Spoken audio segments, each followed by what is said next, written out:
Depth, strength, endurance, and explosiveness at the lines of scrimmage are so critical to win the Big Ten, the SEC, and the national championship. Now, sometimes the teams with the best players in the trenches, the best trench play overall, don't win the national title. And sometimes the best teams in college football don't even have the best overall trench play. I'm looking at you, Clemson, when Dabo Swinney made that run from 2015 to 2020 in the college football playoff and won 2 national titles. And I'm looking at you, 2019 LSU, who, even though they had an elite offensive line, their defensive line and defense were not a top 10 unit. But I digress. Every year since the 2020 season, and you could say since the 2019 season, if you only want to look at offensive trench play, the best team in college football, the team that won it all, had the best average trench play, or at minimum, elite trench play in the college football landscape.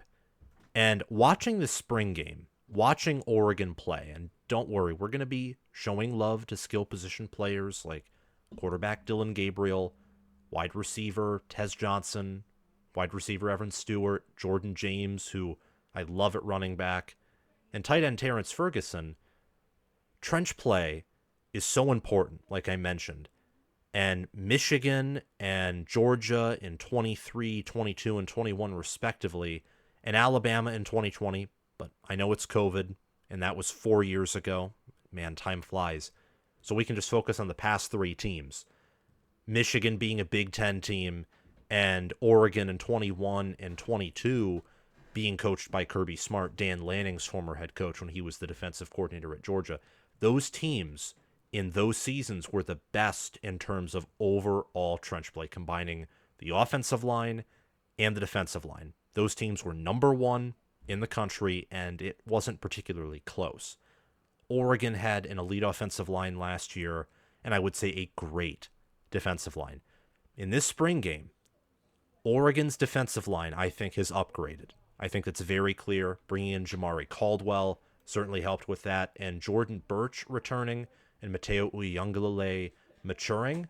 I think that those play a factor there. And the offensive line, I know that Jackson Powers Johnson and some other players left for the NFL, but Josh Connerly Jr. is really good. Same with the Johnny Cornelius. And this leads me to a point that I want to make, combined with the running back position, the run game, the run defense, the tackling. To a certain degree, this even factors in with some of the injuries that Oregon faced in the spring game. The contact, the hard hitting, the trench play. Oregon's spring game, in all the Big Ten spring games that I have watched, was on the level of Michigan's in terms of physicality.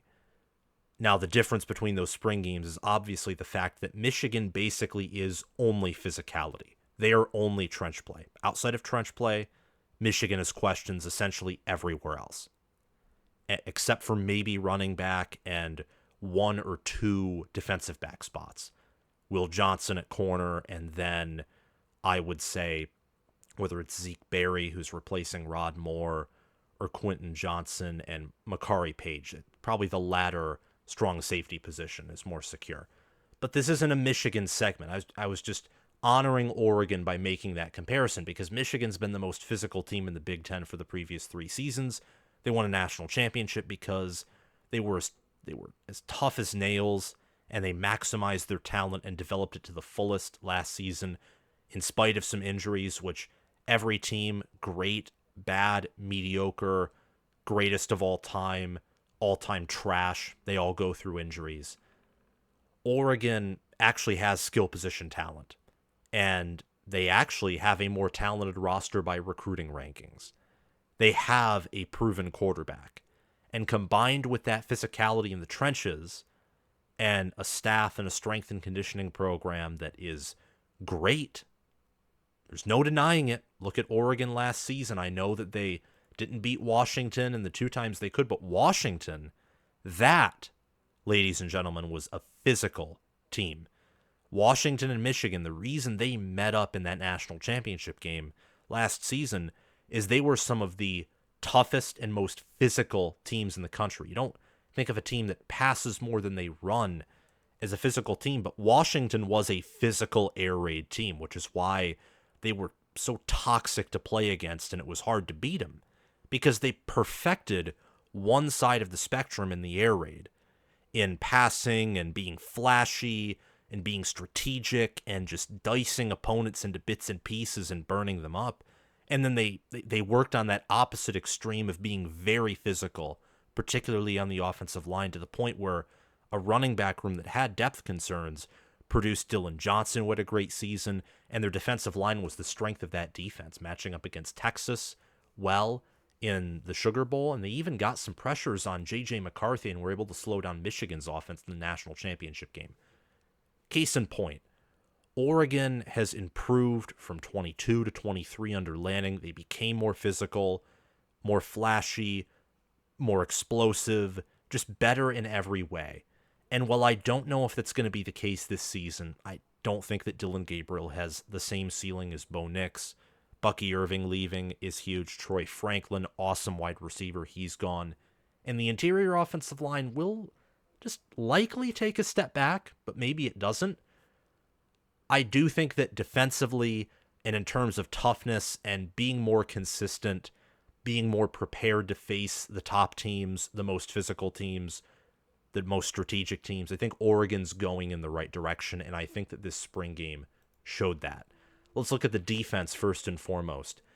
This defense was tough as nails on the line of scrimmage. They were getting tackles for loss, penetration. They were pressuring, whether it was Dante Moore or Dillon Gabriel or Austin Novosad, who I thought Austin Novosad looked good, and maybe I'm wrong. I didn't watch the spring game live. I couldn't. But from what I saw, he looked better or as good as Dante Moore, who I thought struggled in the spring game, but looked better than he did at UCLA, which that was just... We don't even have to talk about that. That UCLA offense was bad for a Chip Kelly offense. Defense was awesome, though, but that's more for a USC video with D'Anton Lynn being with the Trojans now. It's so interesting with these Pac-12 teams transitioning to the Big Ten and watching the spring game, watching how Oregon played last season, the way they're recruiting. But as I mentioned in my Nebraska spring game video, recruiting matters. I never said it didn't matter in that video. I saw some comments that acted like I pretend that recruiting doesn't matter. Oh, it matters. It does. But if you have a crap staff, if you have a staff that's calling a draw on 4th and 5, thank you, James Franklin, in 2018, if you have a staff that is calling halfback toss out of the I formation on 3rd down, Jim Harbaugh at Michigan in 2017, if you have a defensive coordinator who has all the talent in the world, prides himself on blitzing, being physical, and Rocky Lombardi is just torching you in your own house. Thanks, Don Brown in 2020. It doesn't matter. The talent is irrelevant if coaching sucks. Completely irrelevant. Look at Ohio State's defense in 2021. Kerry Coombs wrecked that defense. That offense, national championship contender. And because of that mess, Jim Knowles in 2022 took more heat than he probably deserved in retrospect. And also because of poor strength and conditioning on Ohio State's part, which I think now is probably their only weakness outside of Ryan Day being overreactive to when he loses to Michigan. I mean, that just look at Ohio State and their physicality. That's their weak point, in my opinion. And I don't want to ramble and talk about other teams, but Oregon, they're physical. They're a physical SEC team. I mean, last year they may have beaten Georgia on a neutral field, or potentially at Georgia, given how good Oregon's O-line was and their ground attack, and Georgia was mediocre by Kirby Smart standards against the ground. They were still great against most run defenses. Just case in point, this team is obviously on the upward trajectory. After getting blown out 49-3 against Georgia in 2022, this team has gotten better seemingly every week. Last season, they had one loss early, and I had them as my number 2 team for much of the season. and even picked them to beat Washington in the rematch because they're that dominant. They were outside of them in Michigan, Oregon, and the Wolverines, the Ducks in Michigan, in the regular season, because bowl games with all the opt-outs is just stupid. Those are the most dominant teams in the regular season in college football last year. And Oregon finished with an 11-2 record in the regular season. I mean, that's how dominant they were. They had 2 losses, and they were still up there. And it wasn't just because of their offense, it was because of their defense, too. A defense that faced many great offenses. USC, Washington, and honestly, that was pretty much about it. Although Texas Tech and Cal had some upside on offense, and they played Oregon State, too, who had a great offense. And they held Oregon State to 7 points. They held Washington to under 40 in both of their matchups, but defense still got killed in those games. Held USC to 27, and USC had to have some late scores to even get in that game. They toyed with USC in that game. The Ducks finished with the ninth best scoring defense. Not with the top 25 strength of schedule, but with all the players they return on the defensive side of the ball. Again, Jordan Birch bringing in Jamari Caldwell from Houston, Mateo Uyungale returning, Justin Jacobs returning at linebacker, same with Jeffrey Bassa, and Jabbar Muhammad transferring in from Washington at corner, and some other players returning there. They're deep. Linebacker, defensive back, defensive line. They have depth. They have high upside. The D-line, they've improved, I think, in run stop compared to last year, as well as pass rush. And this unit is facing one of the best offenses in the country every time they practice. So they might face the best offense they will face all regular season in their own facility. Oregon's offense could easily be better than Ohio State's, and it's definitely much better than any other offense in the Big Ten, unless Andy Kotelnicki pulls a miracle, which he totally could because he's awesome at Penn State. This defense impressed me in the spring game, the way that they were able to get pressure, penetrate in the ground game. Yes, there were some big plays, but Oregon has awesome, elite NFL skill position and perimeter players, and that's even with Troy Franklin, Bucky Irving, and Bo Nix leaving for the NFL. Before we continue and talk about the offense and more of Oregon's spring game, I want to give my Patreon members a shout out. Thank you to all of you on the screen for sponsoring this channel and video. You will get shouted out by your name at the end of the video, as is customary. If you want to support the channel, gain access to occasional bonus content.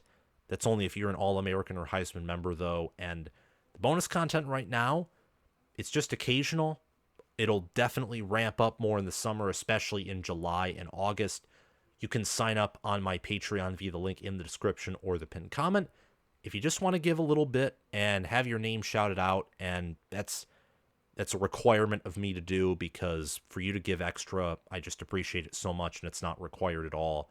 You can sign up as an all-conference member. Again, the link to the Patreon is in the description via a link, and it's at the top of the pinned comment. Same with my merchandise store, where if you're an Oregon fan, welcome to the Big Ten, you should buy an Oregon-themed College Football with Sam t-shirt.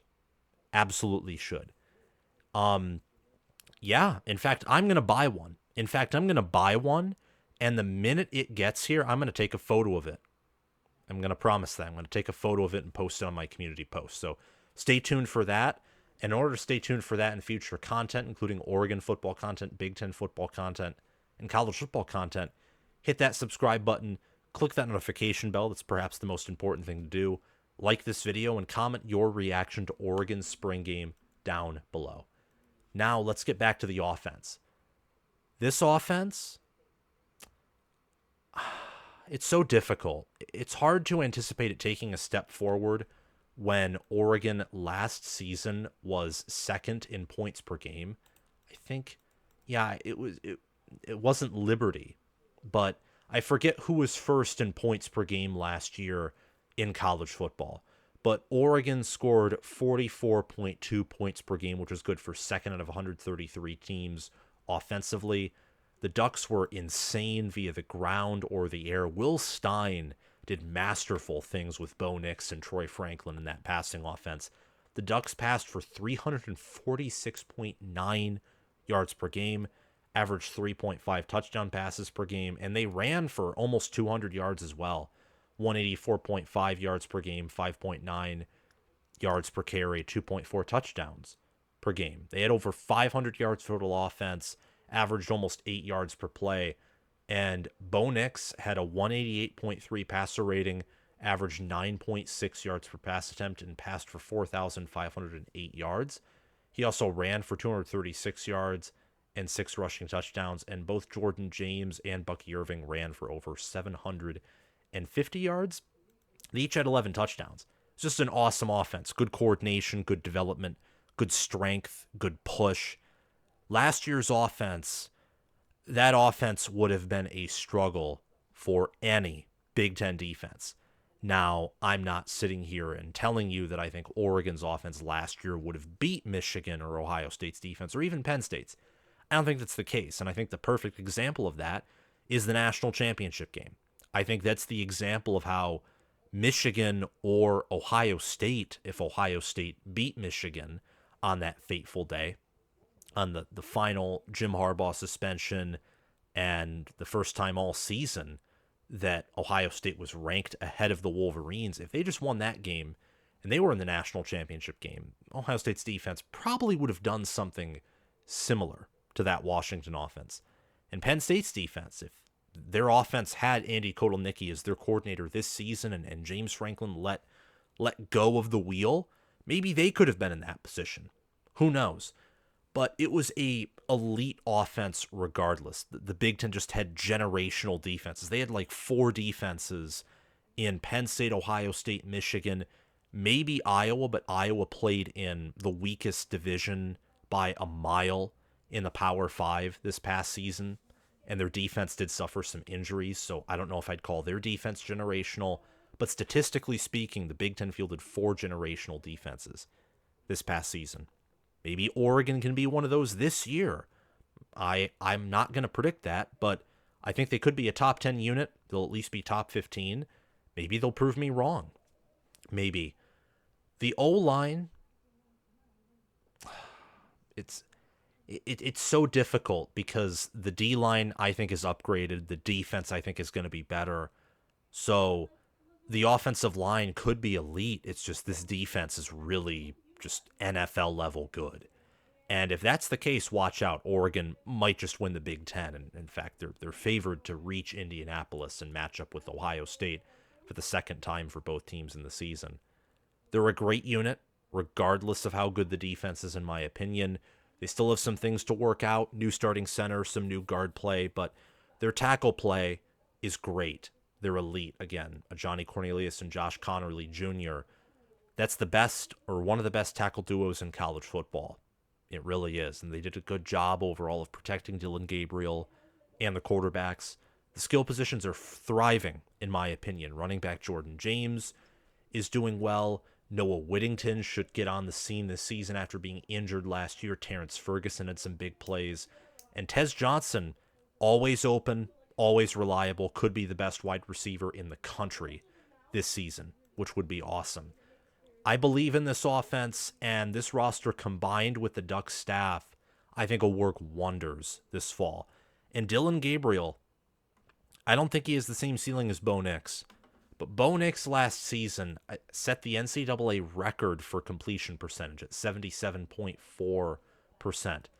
Gabriel could do that. I don't think he'd have the same explosiveness, the same high ceiling level of talent, but Gabriel can run, and he's the perfect game manager. I mean, he was not the reason Oklahoma lost to Kansas or lost to Oklahoma State. Certainly not the reason why they choked on a corn dog against Arizona in one of the worst, not officiated, but the worst coached games I had seen. I mean, Jackson Arnold, RIP when he faces SEC defenses. That's all I'm saying. Gabriel got out of there. I think he's in a better position now. A staff that is better head coach. I think Dan Lanning's better than Brent Venables. I think anyone with 2 eyes can see that. Though, again, who knows? Both in year 3. Maybe I'm wrong on that, but I don't think I am. Better strength and conditioning staff. Better offensive line. Oklahoma's offensive line is going to be rough this season. And despite the fact that the Sooners have one of the best wide receiver cores in the country, I still think Oregon's is better. So this is an upgrade. Dillon Gabriel going from Oklahoma to Oregon. Absolutely an upgrade. He's the perfect game manager, and he's not just a game manager. He can occasionally make some big and explosive plays. He's like, in my opinion, I think Stetson Bennett with a higher ceiling. And Stetson Bennett was a great player at Georgia in 21 and 22. Oregon can absolutely win a national championship with Dillon Gabriel at quarterback. And he's teaching Dante Moore. I think he'll be a good teacher for Dante Moore and also for the young Austin Novosad. Let's talk about Oregon's goals for this season and how I apply this spring game to this team's upcoming 2024 schedule. Oregon, along with Penn State, these are the only two teams in the present Big Ten Conference that last season finished ranked in the top 15. And last year was a strong year in college football. The case in point being that Ohio State finished ranked number 10 in both the AP and coaches poll, and they were power ranked like top 3, top 4, and they were really freaking good to anyone who watched Ohio State play. And yet they were ranked 10th. That's how strong college football was last season. Oregon and Penn State, the only teams in the Big Ten that finished, that even finished, I think, not ranked because Iowa finished ranked, but the only teams that finished in the top 15 in the present Big Ten and that return over 69 or 68% of their production from last season. These two teams, this isn't a Penn State video, so we're going to focus on Oregon. Oregon, and you can also say Penn State, are teams that I think have a very high ceiling to them this season that some people are overlooking. Yes, Oregon could come into the Big Ten and just kind of faceplant, especially against bigger competition like Ohio State and Michigan, who they have on their schedule. They could also beat both of those teams and go 12-0. Make no mistake about it. They're third in preseason SP Plus rankings, ranked only behind Georgia, and they're just barely behind Ohio State, who's number 2, Georgia being number 1, obviously. Lanning has built a program that can compete with the SEC and the Big Ten, and that's both on the offensive side of the ball, and I think this year you might see it more on the defensive side of the ball.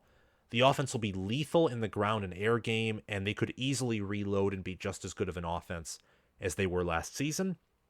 And a reminder, when both sides of the line of scrimmage have good depth and elite play, especially on a consistency basis, you can be college football's best team. You can be. That's why I think Michigan, despite all they lose, is still a national championship contender.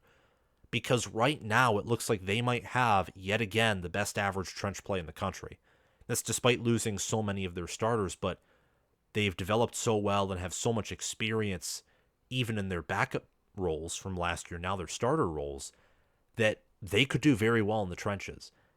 And skill position talent gives you a higher ceiling, gives you the exciting plays, I think gives you a more boom ability. I was saying this to someone just to bounce thoughts off someone else, my own thoughts in my head. And it was something that basically goes, the line of scrimmage on both sides of the ball is the most important. The trenches is what makes you consistent.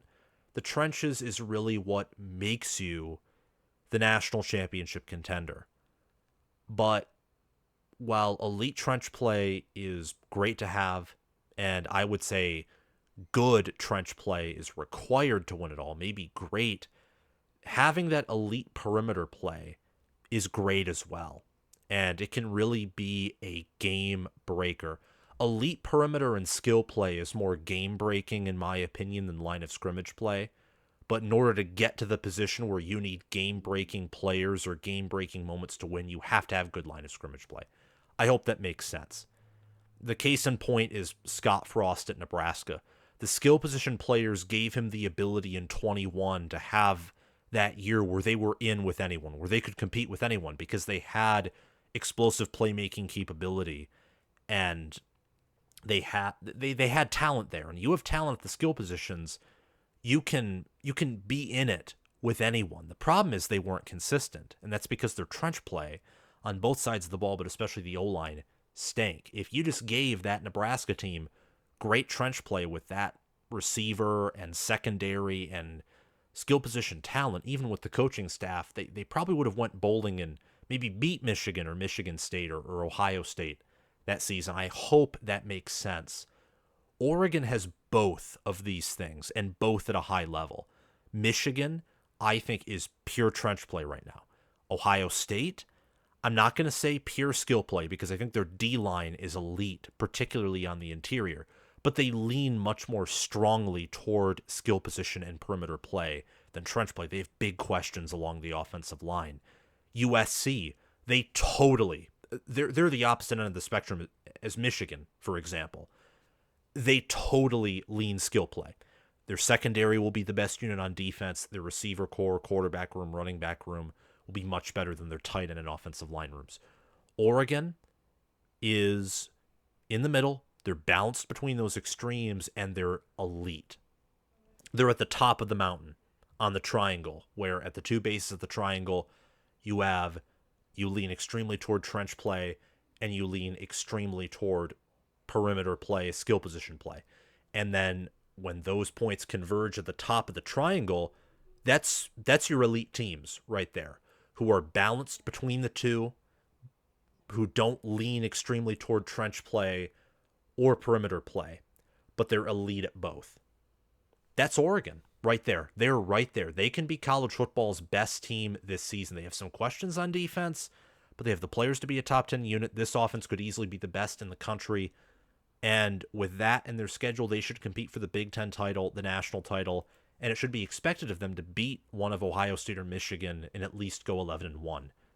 Their schedule is as follows: Idaho, August 31st, Boise State, September 7th, at Oregon State, September 14th, a bye at UCLA, September 28th, Michigan State, October 5th, Ohio State, October 12th, at Purdue, October 19th, hosting Illinois, October 26th, at Michigan, November 2nd, Maryland, November 9th, at Wisconsin, November 16th, bye week, and they close out the season against their rival, the Washington Huskies, on November 30th.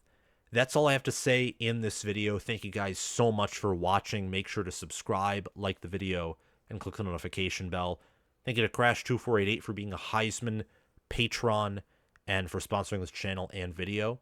My gift to you for being a Heisman patron for 6 months. This is what you get at 6 months of being a Heisman member. You get signed College Football with Sam merchandise. He is getting an Ohio State t-shirt, an Ohio State themed College Football with Sam t-shirt that I am signing and will be delivering to him as soon as possible. So if you want signed merchandise, any merchandise if you're choosing, sign up as a Heisman member, stay committed for 6 months, and I'll get that to you as soon as I can. Thank you to all American members, Spencer Bringhurst, Chris Lane, Connor Little OH, for sponsoring this channel and video. Thanks to Will Loftus, John Lynn, Roaming Gnome, Matthew Sale, Austin Christmas, and Janisha Cockrell for sponsoring this video and channel as all conference members. Have a phenomenal week, guys, and I will see you all very soon. Bye-bye.